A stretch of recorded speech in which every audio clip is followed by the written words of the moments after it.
Hey guys, what's up? Derek from Bomb Socks here with another edition of Bomb Bites, where we're feasting upon the words of Christ one bite at a time.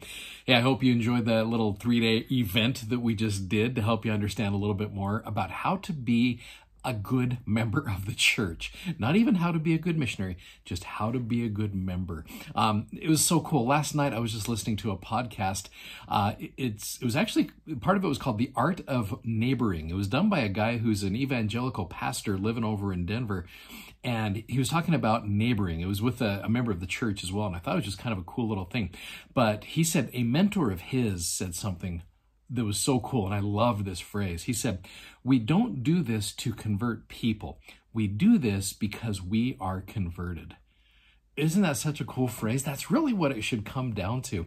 And he said, regardless of what my neighbor chooses to do, if my neighbor chooses to come unto Christ, that's awesome. But if they don't, the commandment from Jesus to still love my neighbor is in force and intact, regardless of what he or she does. So I just love that idea. We don't do this to convert them. We do this because we're converted and we just want to share goodness. So I just thought that was kind of cool right there, which I think, again, is what made Ammon such an effective missionary. He just goes in. He's like, I want to be your servant and maybe even live here for the rest of my life. And all of a sudden the king's like, this Nephite pleases me.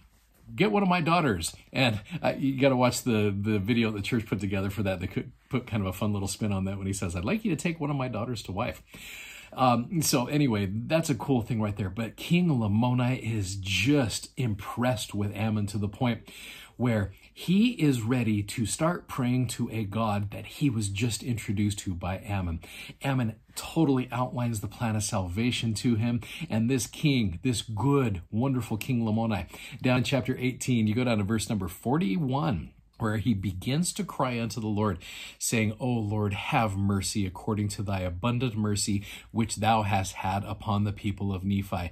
Have upon me and my people. And it says, when he said this, he fell to the earth as if he were dead.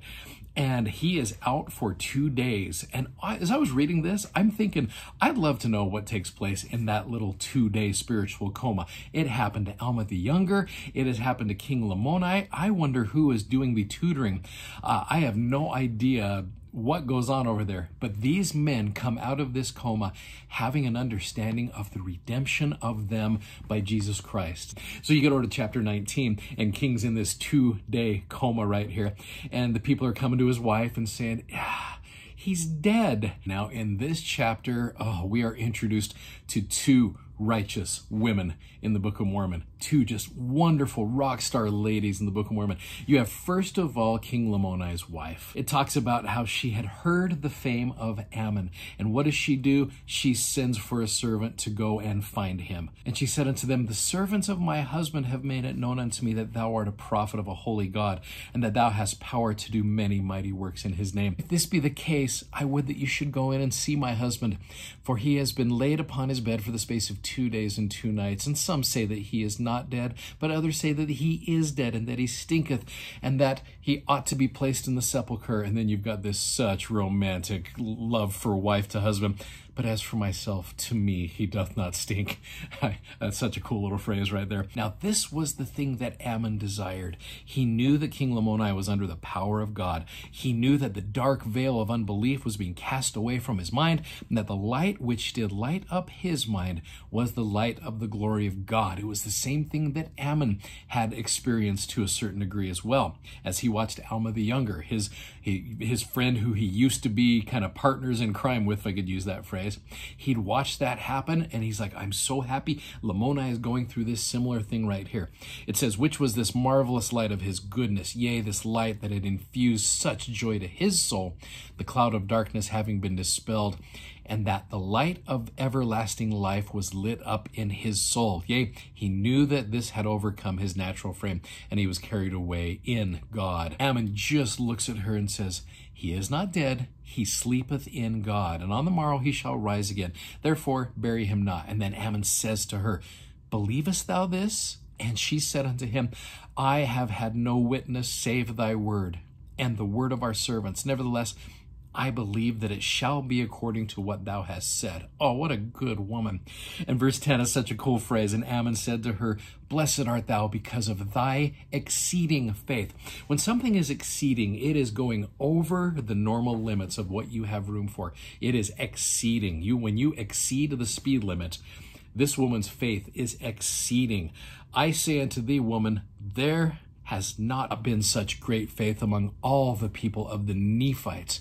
Ammon gets a sense of God's love for the Lamanites as he goes in there and sees them. He's like, man, you guys are faithful. And then all of a sudden, King Lamoni gets up and he is praising the name of the Lord. He looks at his wife and then he falls again, and then she falls, and then Ammon falls.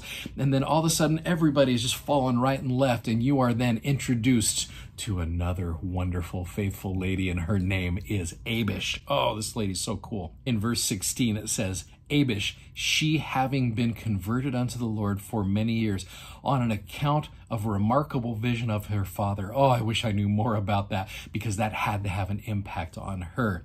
Thus, having been converted to the Lord, and never have made it known. Therefore, when she saw that all the servants of Lamoni had fallen to the earth, and also her mistress, the queen, and the king, and Ammon lay prostrate upon the earth, she knew that it was the power of God. And supposing that this opportunity, by making known unto the people what had happened among them, that beholding this scene, it would cause them to believe in the power of God. Therefore she ran forth from house to house, making it known unto the people. You want to talk about one of the best sister missionaries this world has ever seen. She sees this going on. What does she do? She runs from house to house telling them, this is God. This is the work of God. And they come there and they see all these people just lying dead, basically. And she's saying, look at the power of God here.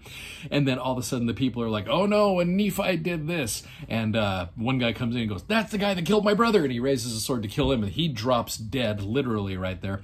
And then all of a sudden chaos is starting to go on. And at that point, Abish is like, what can I do to make some sense out of this? And she goes and touches the queen. She's like, who could I bring up that could help convince this people? And she goes to the queen. These two women are so good. And the queen steps forward and she says, oh, blessed Jesus, who has saved me from an awful hell. Oh, blessed God, have mercy on this people. And then she clasped her hands, being filled with joy. She spoke many words which were hard to be understood. I don't know if those were just new doctrine or things that the people just didn't understand, but she's speaking these things. And all of a sudden she took her husband, the king, by the hand, and behold, he rose and stood upon his feet, and the entire household of Lamoni is converted right there. What a cool story, and what a wonderful catalyst these two righteous women were in this process. I don't think what happened would have happened without these two righteous women right here. I came across a quote a couple years ago with President Uchtdorf. He says, we are living in a great season for all women in the church. Sisters, you are an essential part of our Heavenly Father's plan for eternal happiness. You are endowed with a divine birthright. You are the real builders of nations wherever you live, because strong homes of love and peace will bring security to any nation. I hope you understand that, and I hope that the men of the church understand it as well. Understand that you ladies have got an influence right here. So sisters, please know that you have got the coolest influence in the work of God. This story, I don't believe, would have happened as well as it did without these two righteous ladies, Queen Lamoni, whatever her name is there, and Abish. So you guys have a great day. I hope this message helped you out. Tomorrow, we are finishing up this cool little story, this little experience with Ammon, as we are introduced to his brother Aaron and to see his experience. Hey, you guys have an amazing day. Godspeed. Bye-bye.